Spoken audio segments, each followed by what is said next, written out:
I looked up in the air and I saw some buzzards. And I thought to myself, my goodness, surely they're not circling for me, and yet what else could have been around?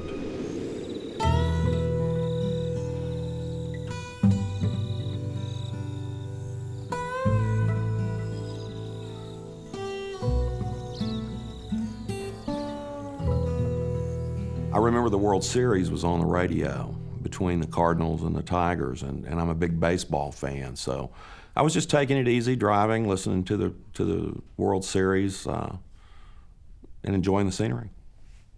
I stopped. I remember buying a Coke and getting some chips maybe or some crackers, thinking that I might get a bite to eat and then head home.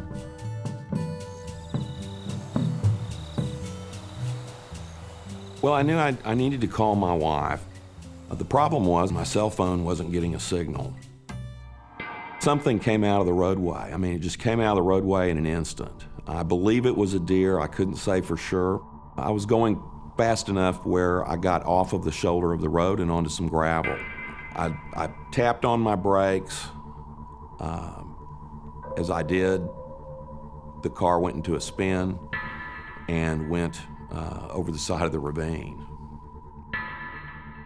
And as it did, it hit the tops of the trees, and rather than tumbling over and over, it whirled around as it hit, banging up against the trees, windshields busting. It's like being on the worst roller coaster ride you could imagine. When I woke up, I was surprised that I had opened my eyes and I was still alive. I was in the back seat of the car, which initially threw me for a loop. Wow, how did this happen? And then I could see that the back of the seat was just bent backwards. I had sharp pains in my chest. I was achy. Again, my head hurt. I'd hit my head on the top of the car. And as I began to move around, one of the first things I noticed was that I had a limb in my throat. And I didn't really notice it at first until I began to move about. And, when you've got an 18-inch limb sticking out of your throat, anytime you turn your head, you realize this is attached to me. And I thought, okay, that needs to come out. And so I remembered that I had a knife in my console. I don't know what really happened at that point. I don't know if I had a surge of adrenaline that made me push the knife in too far, or I don't know if the knife was sharper than what I realized, but I stuck it in hard, pulled hard, and the stick came out and a stream of blood shot out of my neck right in front of my eyes from the back seat all the way to the dash. I literally just couldn't believe it, and I pulled my t-shirt up and I covered the hole, and after a few seconds, I just passed out.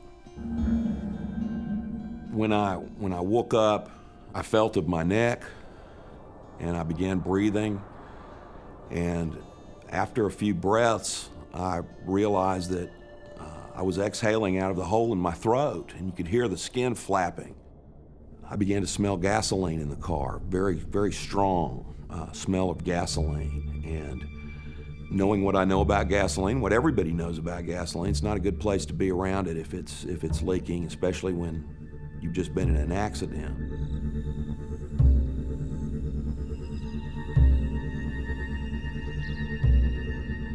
So I hoisted myself up on my legs and slid out on my back onto the rear of the car.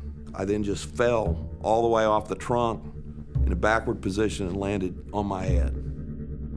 I just laid down on the ground and went to sleep. And I don't know how long I slept, but eventually I woke up. I seemed to understand that while I was hurt, I wasn't going to die immediately, and that I needed to avail myself of my senses and do whatever it would take to get through that evening. With all of the blood that was on me, there might be a coyote around or raccoons. Certainly, I have a fear of snakes. considering where I was, I figured the safest place for me to be was back inside the car.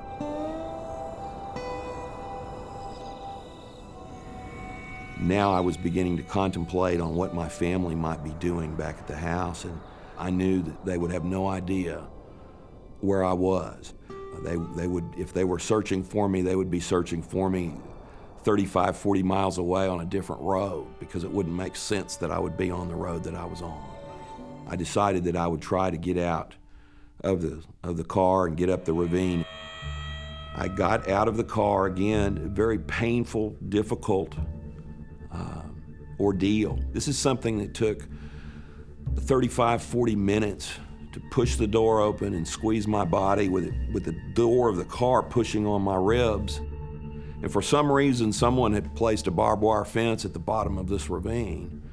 The only way I could get around this fence or through this fence was to go completely underneath it.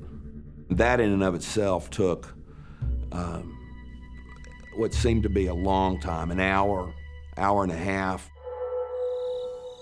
This ravine was covered in loose rock and gravel. I was wearing a pair of loafers, and they had no traction whatsoever.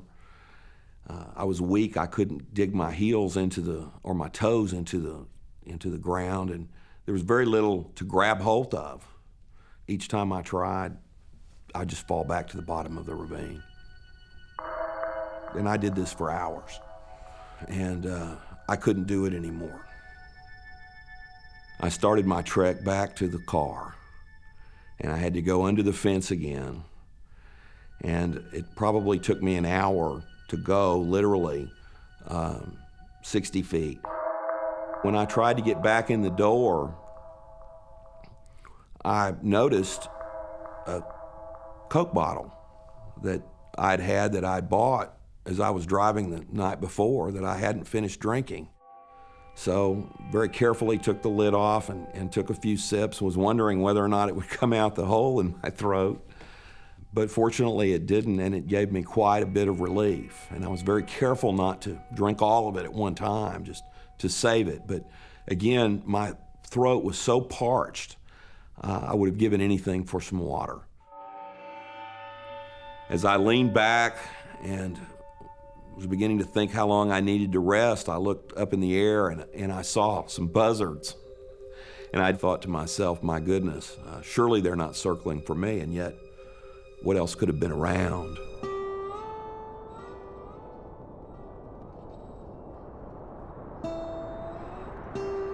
I started looking at the lay of the land, and I realized that the road itself was going down this way, and I was going down this way. Perhaps I could meet the road if I could get over these rocks. And when I did, I surprisingly found myself on rather flat land. Then I found the fence again. And I didn't want to go under the fence. So I began following it.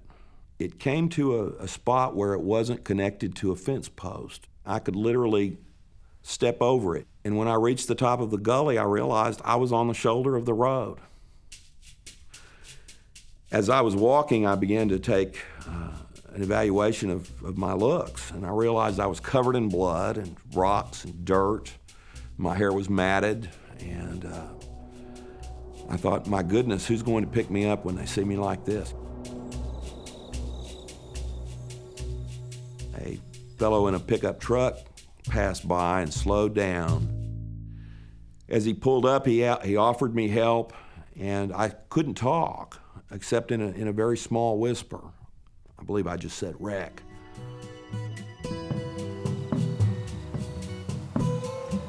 As we were heading into town, I was so relieved that I would be able to communicate with my family, to talk to my wife and talk to my mother. One of the doctors said it was somewhat of a miracle that I'd placed the knife in the exact spot where you would do that if you were giving a tracheotomy to someone.